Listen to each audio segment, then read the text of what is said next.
At Thanksgiving, Mom said, no pie for your daughter. She didn't even say thank you. My sister's kids got extra slices. I smiled, helped my daughter put on her jacket, and we left. At 9:10 p.m., Dad texted, don't forget to send the payment tomorrow. I didn't get angry. I just announced this and he froze. The worst part wasn't even what my mom said. It was how my daughter looked at me after. Quiet, confused, like she'd done something wrong and didn't know what.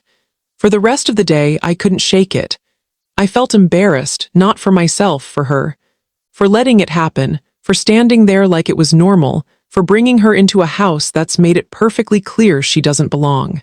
I don't even think she understands why they act like that. She's only 5, but she feels it. Hintle. And the fact that I smiled through it trying to keep everything calm made me feel like a coward. The truth is, I should have walked out a long time ago. It started like every Thanksgiving does. Tense smiles, over-decorated centerpieces. Kelly's boys running around like they own the place.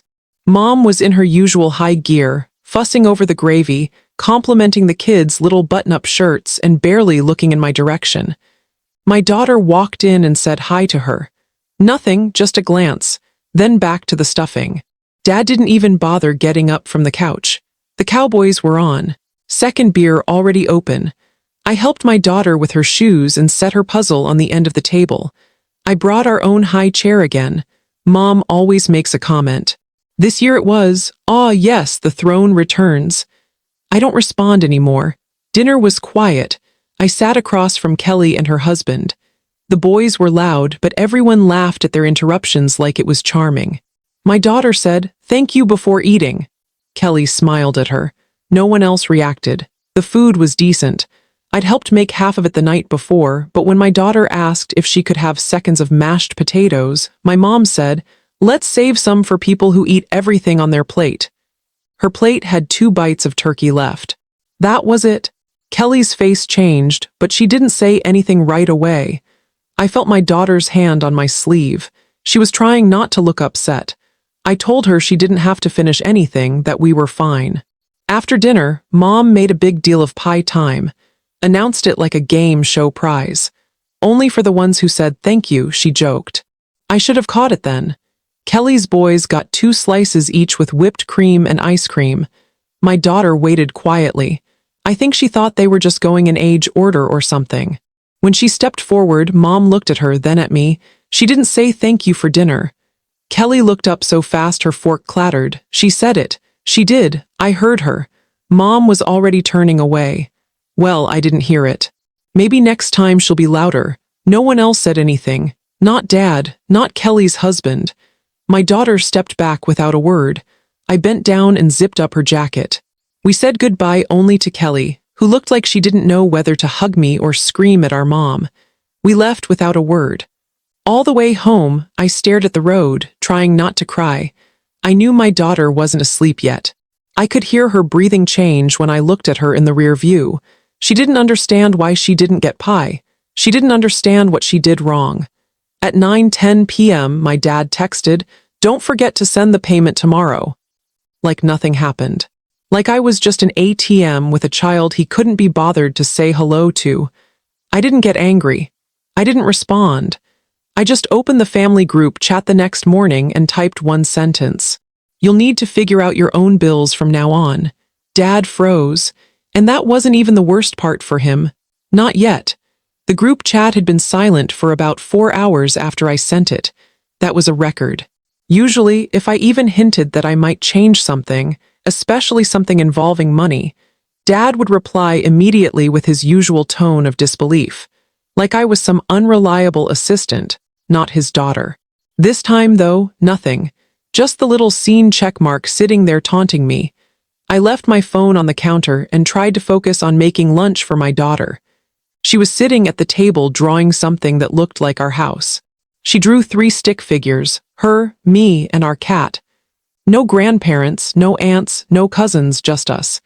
It hurt to realize she'd started editing her world down to the people who actually made her feel safe. At noon, my phone buzzed. One message from Kelly. "You okay?" Simple, but it said everything. She always notices when things go off balance. I didn't answer right away. I didn't even know how to explain what I was feeling.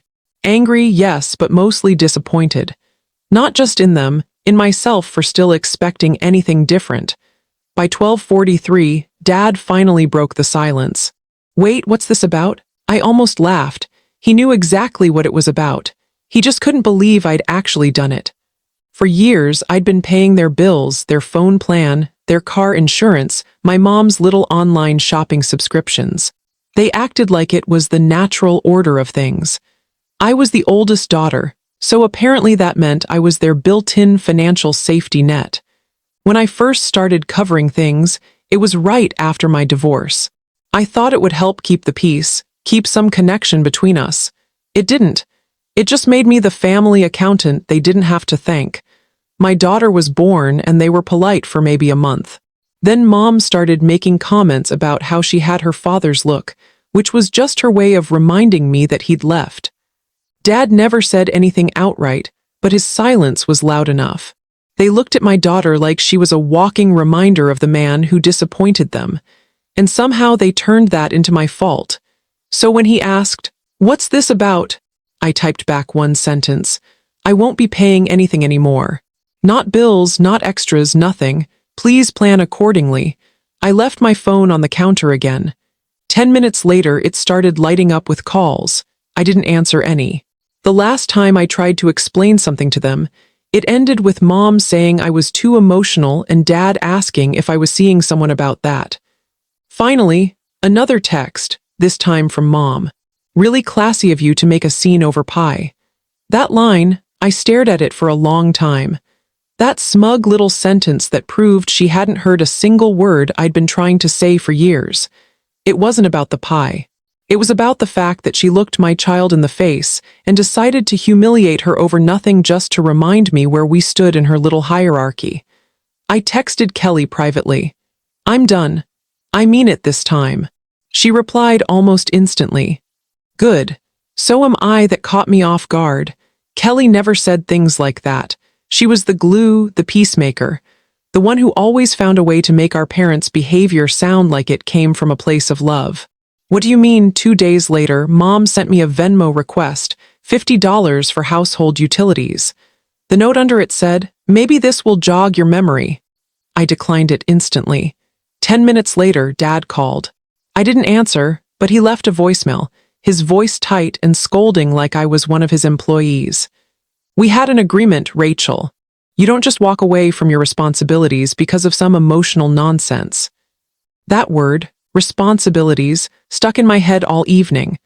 They really thought I owed them, that paying their bills, taking their side, and staying silent while they chipped away at my daughter's confidence was my duty.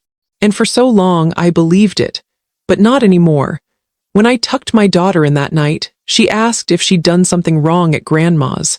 I told her no, that Grandma just forgets how to be nice sometimes. She smiled, content with that answer, but I knew things were just beginning to fall apart. When my parents realized I was serious, truly done, they didn't fade into the background. They got cruel. 3 days passed in silence, the kind that feels like the air before a storm. On the 4th morning, Mom posted one of her guilt-laden Facebook statuses. "Funny how some daughters forget who sacrificed everything for them. Family means loyalty even when it's hard." 12 likes, 3 comments, and a whole lot of quiet judgment. I didn't respond, just sent a screenshot to Kelly. She replied, "She's losing it." Later that day, I got a fraud alert from Amazon, but it wasn't fraud. It was a towel set, slippers, and an oil diffuser. Mom had ordered them using my old account still logged in on her tablet, knowing it was tied to my card. She just assumed I'd clean up after her like always. I canceled the order, changed every password, and locked the account. Minutes later, Dad texted, "You're making this harder than it needs to be." The entitlement in that message stunned me. I stayed silent. That weekend, I drove to Kelly's. My daughter was thrilled to see her cousins. Kelly greeted us like family should, with warmth. After dinner, when the kids were off watching a movie, Kelly leaned back and said, "I'm done too." She wasn't talking about the meal, she meant them.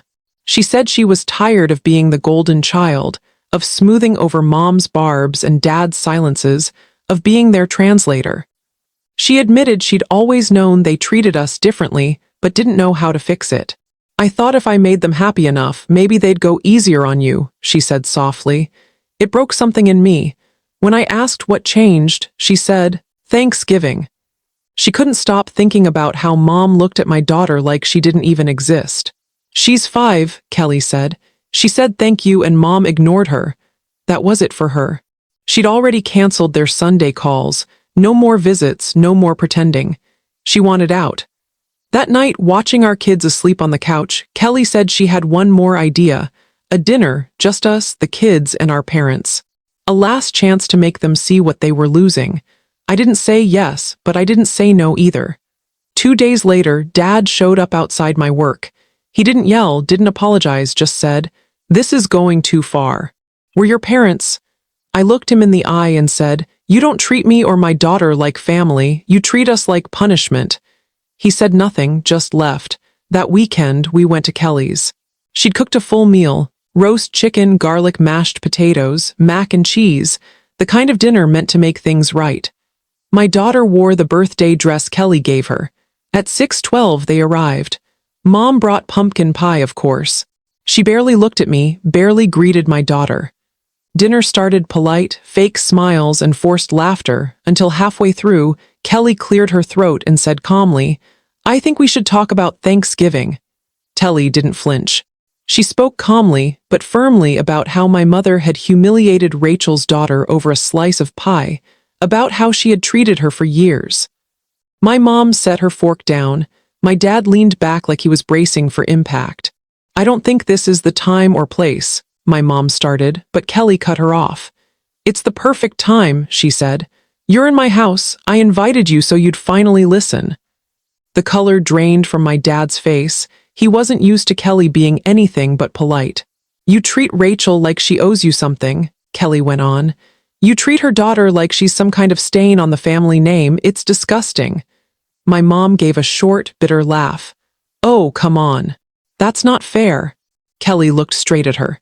"Then tell me what is," ignoring her, shaming a 5-year-old in front of everyone, acting like you're still owed something because you sacrificed a few years of parenting 3 decades ago. Silence filled the room. My daughter looked up at me, unsure if she was allowed to keep eating. I nodded. My dad finally spoke. "You don't understand how hard it was for us. We did the best we could." Kelly's reply was sharp. "No, you did the best you wanted to. There's a difference." Then she turned to me and said, "You don't need to say anything. I brought them here because I had to." But I did speak. I looked at my mother and said, "When you refused to give her pie, you weren't punishing her. You were punishing me for raising her without the man who left, and for not being ashamed enough about it." What happened next caught me off guard. My daughter, small and soft-spoken, looked at my mom and said, "I don't think you like me." The room froze. My mom looked as if she'd been struck. She tried to speak, but nothing came out. Then Kelly's husband, who'd been silent all night, set his fork down and said quietly, "We're not doing this anymore. You can either be part of this family or you can be guests. We stop inviting." Dinner ended early. My parents left without a word, no hugs, no dessert. They even took the pie with them. Later, after helping Kelly clean up, she sighed, "I don't know if they'll come back from this." "I don't care if they do," I said. But a week later, something unexpected happened. They showed up at my door, holding gifts, one wrapped in pink paper, edges uneven, like my mom had tried to remember how to wrap something herself. They stood there silently until I stepped aside. Inside, my dad sank to his knees. "I don't deserve to be here," he said, "but I needed to say I'm sorry." My mom placed the pink box on the table, her hands trembling. "I thought I was right," she whispered. "I thought I was teaching her something, but I see it now what I've done." My daughter sat quietly, watching. My dad turned to her. "You didn't do anything wrong, you never did." Then to me, "We were the problem." My mom picked up the gift and handed it to my daughter. Inside was a small white music box, painted with roses, a ballerina twirling slowly inside. My daughter turned the crank, the melody soft and hesitant. "Thank you," she whispered, and for the first time in years, my mother cried without hiding it. My dad was still kneeling when I told him, "You don't have to kneel," But if you're here just to feel better about yourselves, you can leave. He looked up and said, I'm here because I finally believe you about everything. They stayed a short while, gentle but careful. Before leaving, my mom leaned toward my daughter and said, You don't have to believe me yet, but I'll show you I can be better. My daughter didn't move away when my mom touched her back. After they left, the house was quiet. My daughter kept winding the music box and said softly, They were different. Yeah, I said, they were. A few days later, a small package arrived. No return address, but I knew her handwriting. Inside was a letter, raw, handwritten, no excuses. She admitted everything, how she'd turned her disappointment over my ex into resentment toward my daughter, how she thought being hard made her strong, but all it did was teach me to hide pain. You don't owe us trust, she wrote. We owe you change. That night I sat reading it again and again. It wasn't perfect, but it was real. Later, at Kelly's house, the air felt lighter. Homemade pizza, kids laughing, a kind of peace I hadn't felt in years. Kelly raised her glass and said, You saved us. You were the first one who said enough. I didn't know how to respond, but I realized maybe being the one who broke first didn't make me weak. Maybe it made space for the rest to heal. Days later, as we drove to the library, my daughter asked if she could bring her music box. She watched the ballerina spin and said, I think Grandma likes me now. I think she's starting to, I told her. Then she said softly, She's learning like how I'm learning to tie my shoes. And in that moment, I understood what healing really looks like. It's slow, clumsy, and quiet, but it's real.